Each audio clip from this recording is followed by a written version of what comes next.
தனிமையிலே நான் அழுத போதெல்லாம் ஒரு தாயை போல தேற்றியதை எண்ணி பாடுவே.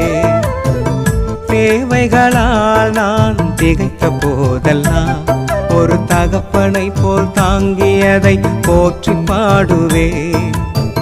குறைகளில் எல்லாம் கிருபையை தந்து என்னையும் வெறுக்காமல் நேசித்தீரையா. குறைகளில் எல்லாம் கிருபையை தந்து